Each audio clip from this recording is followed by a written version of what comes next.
policiers, gendarmes, militaires.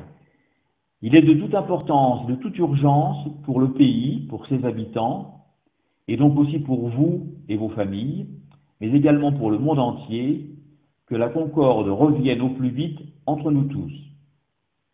Vous êtes instrumentalisés par des personnages qui n'hésitent pas à jouer une partie des Français contre une autre, pour défendre des intérêts qui sont contraires aux vôtres et aux nôtres.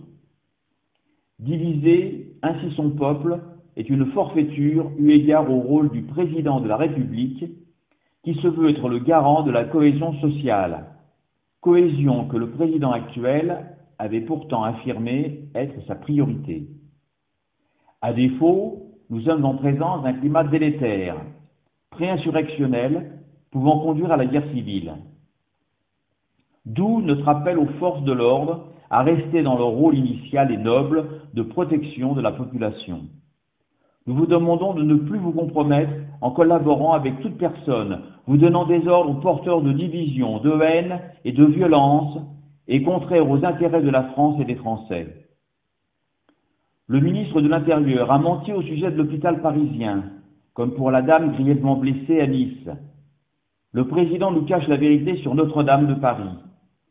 La ministre de la Santé ne nous dit pas la vérité dans son domaine et est l'objet de nombreux conflits d'intérêts, etc., etc., etc. Nombreux sont les personnels des services publics, dont des policiers, des gendarmes, des militaires, qui ne supportent plus cette situation au point que trop d'entre eux en viennent à mettre fin à leur jour. C'est intolérable. Sachez rompre cet isolement, regroupez-vous et rejoignez les forces libres qui, au-delà de leurs craintes, de leurs différences, voire de leurs différends, refusent cette situation et résistent. Bonjour, donc nous sommes ici à Toulouse pour l'acte 25 des Gilets jaunes. Donc on est ici face à un cordon de policiers, je vous ai entendu dire ils sont du même côté que nous, est-ce que vous pouvez nous expliquer? C'est des prolos comme nous, ils n'ont pas de thunes comme nous, et le jour où ils nous rejoignent, on a gagné en fait, c'est juste ça. Ça fait 5 mois que j'essaie de leur dire ça. Voilà, c'est tout. Ok, merci beaucoup. Il n'y a pas de police suicidez-vous, non, ça n'existe pas. Police rejoignez-nous. Merci.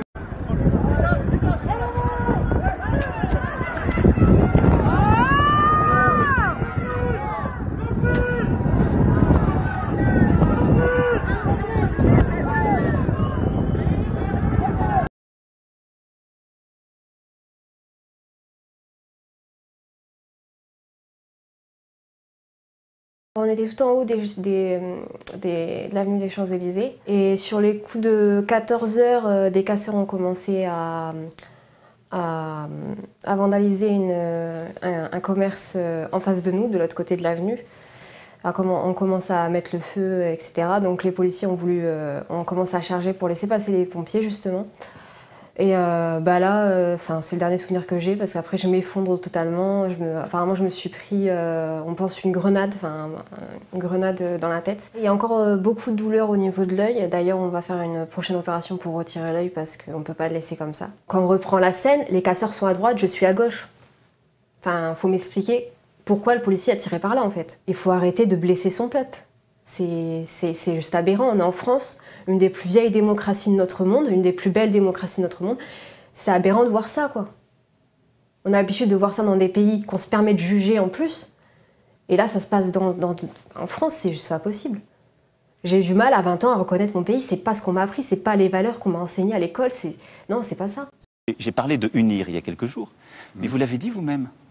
Dès le jour de mon investiture, j'ai parlé de réconcilier le pays.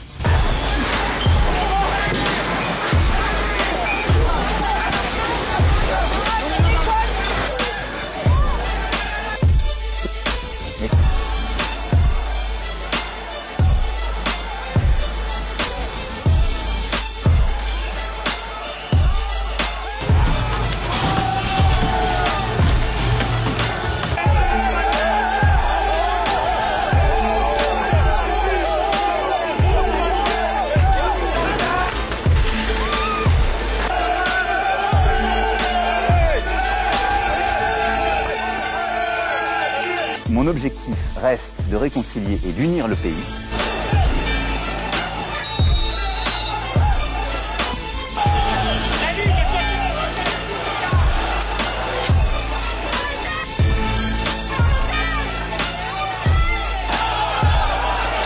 il faut être intraitable. Je crois à la démocratie pleine et entière. Et oui, je crois à l'autorité. Mais l'autorité, c'est pas la toute-puissance.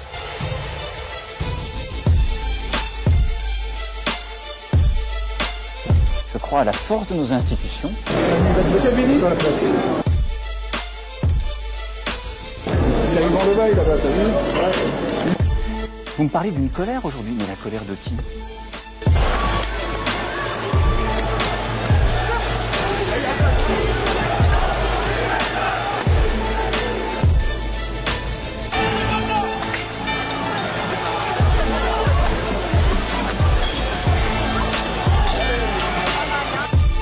L'autorité, elle a un fondement. Et dans notre République, il est démocratique, c'est l'élection.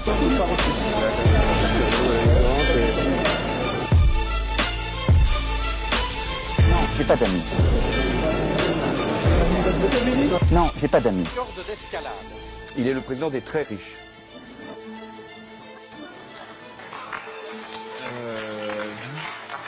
Formidable.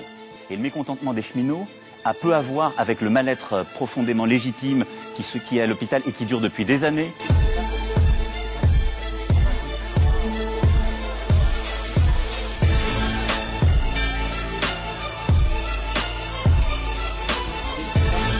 Et les mécontentements, ça ne vous a pas échappé, ça fait longtemps qu'il dure. Oui, mais ça fait longtemps qu'il dure. Dernière information, on va faire usage de la force.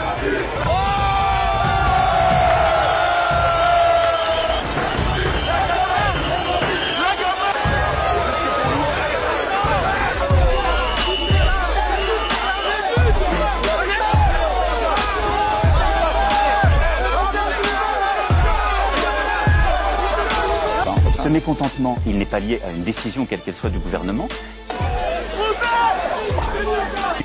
Nous avancerons avec ceux qui voudront bien avancer. Nous devons rentrer en résistance et c'est exactement le même combat que nos anciens ont mené pendant la guerre.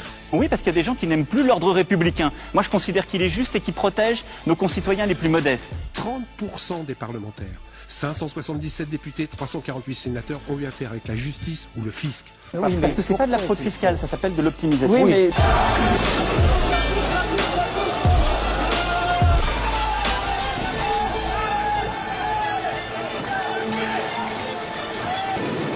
Et vous le voyez d'ailleurs, les décisions que je prends, l'attachement que j'ai, la conviction que je mets dans mon engagement, il a une racine qui est quoi?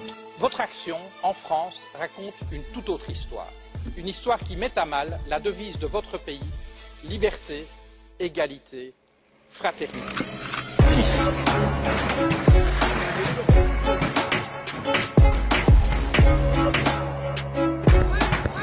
Formidable.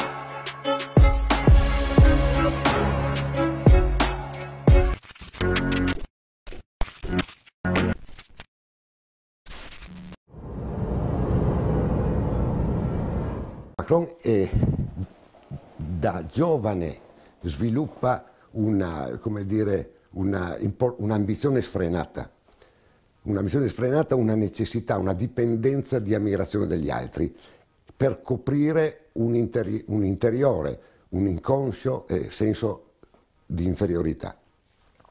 Quindi ci troviamo di fronte a tre paradigmi che determinano una certa struttura di personalità. Quindi l'idea che non ci siano limiti, una onnipotenza già prevista nel bambino ma maggiormente sviluppata nell'adulto e un senso interiore di narcisismo che non è sbagliato definire addirittura maligno.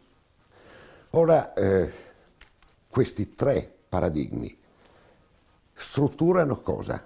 Strutturano quello che viene definita una psicopatia, perché ci troviamo di fronte a un individuo Emmanuel Macron, che come organizzazione psichica è perfettamente definibile come psicopatico. Lo psicopatico non è un insulto. Una grande psicoanalista americana, Nancy McWilliams, dice testualmente che la personalità psicopatica raggiunge i più alti livelli della gestione americana. Quindi lo psicopatico può anche essere un deviante, ma in realtà, se organizzato bene dal punto di vista culturale, intellettuale, eccetera, può raggiungere i massimi vertici della finanza, della politica, cosa che in questo caso sta avvenendo. La personalità psicopatica è caratterizzata da tantissimi items, diciamo così, punti di riferimento. Per esempio, un fascino superficiale, la capacità di attrazione, poi facilmente anche messa in discussione nel momento della contraddizione. Vediamo le crisi isteriche di Macron nel momento in cui, come posso dire, l'ammirazione che ha di fronte viene meno e quindi mette in difficoltà il suo falso sé, la sua scadente identità. È caratterizzato per esempio da una grande teatralità, peraltro coincidente con l'insegnamento che lui ha avuto dalla sua, diciamo, seduttrice, che era anche una insegnante di tecnica teatrale, quindi anche in questo coincide. Lo psicopatico in sé è inaffidabile, però con il fascino superficiale riesce a superare, anche a trarre in inganno l'interlocutore. Non ha rimorso. Quando Macron parla di sdentati per definire i poveri, quando Macron insulta i minatori dicendo che sono soltanto tabagisti e alcolisti, quando Macron definisce le donne stupide e ignoranti, qua rientriamo nel discorso fatto dal già citato grande psicoanalista francese Jacques Lacan. Lui si giustifica, dice ma non intendevo questo. Perfetto, infatti lui non intendeva volontariamente questo, ma il suo inconscio ha parlato per lui. Lui crede a quello che ha detto e che non può far vederlo. Macron, quando ha manifesta questi sensi di disprezzo nei confronti delle persone, e questi sensi di disprezzo provengono dal suo inconscio, che poi lui modifica razionalmente, ma senza rimorso, perché non prova colpe. Quindi qual è il problema? La domanda, se un giudice dovesse chiedermi, come in ogni perizia psichiatrica, cosa ne penso sulla pericolosità di queste persone, a dire che non ci sono dubbi. Emmanuel Macron, come tutti gli psicopatici, sono altamente pericolosi.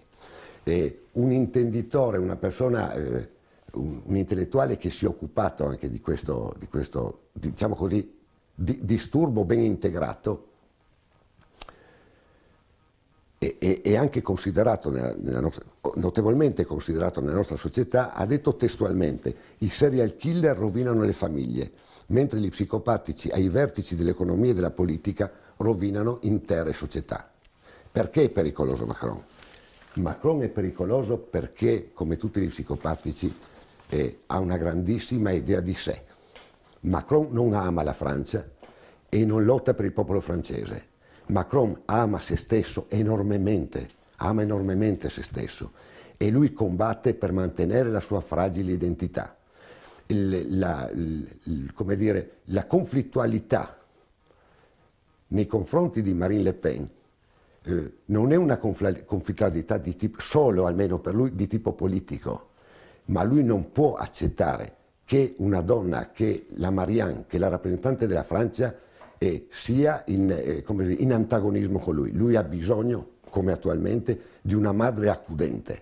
Tutto il resto per lui diventa difficilissimo da sostenere. Quindi è pericolosissimo con una grandissima fragilità. Soltanto in questo modo, cioè accettando quantomeno questo tipo di interlocuzione con Macron, si può avere l'idea della sua pericolosità. Una persona che potrebbe essere, come tutti gli psicopatici, che lavorano solo per se stessi e che considerano gli altri strumenti della propria grandezza.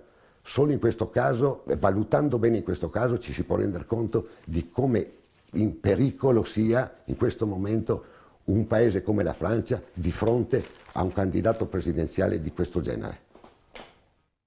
Tout ce que vous passez, tout ce que vous payez en impôt sur le revenu, 100% de ce que vous payez, ne sert pas à faire marcher les hôpitaux, les écoles, les services publics. Pas du tout, du tout. Ça part tout dans le service de la dette, c'est-à-dire que ça part dans les poches des riches qui ont prêté à l'État, parce que l'État a renoncé à créer lui-même la monnaie dont il a besoin. L'État, c'est l'État. Nous, en fait, nos représentants, en fait, des félons, des traîtres ont obligé l'État, nous ont obligés à nous endetter auprès d'acteurs privés, donc des gens qui, par définition, ont de l'argent. S'ils peuvent nous prêter, c'est qu'ils ont de l'argent. À nous endetter auprès de ces gens-là, en leur payant un intérêt. Et cet intérêt, alors il a grandi depuis 1973. Et si vous regardez les déficits, alors les déficits de chaque année, ils sont égaux au service de la dette. C'est-à-dire que s'il n'y avait pas la dette, on serait resté à peu près, grosso modo, on serait resté à peu près à l'équilibre, à peu près. C'est-à-dire qu'en fait, le déséquilibre, c'est la formation de la dette et le service de la dette, pas le remboursement. C'est inaccessible le remboursement, ça fait trop d'argent. Le service de la dette, juste les intérêts, l'État le prend par l'impôt sur le revenu et le donne aux riches. Mais c'est incroyable qu'on accepte un système pareil, c'est juste incroyable qu'on accepte C'est incroyable qu'on appelle représentants des gens qui sont capables de nous trahir au dernier degré comme ça. Quand vous faites les milliards et que vous regardez ce qui nous manque pour la Sécu, vous regardez ce qui nous manque pour la retraite, vous regardez ce qui nous manque pour EDF, GDF, tous les services publics, mais attendez, mais vous avez tout ce qu'il faut, vous avez tout ce qu'il faut.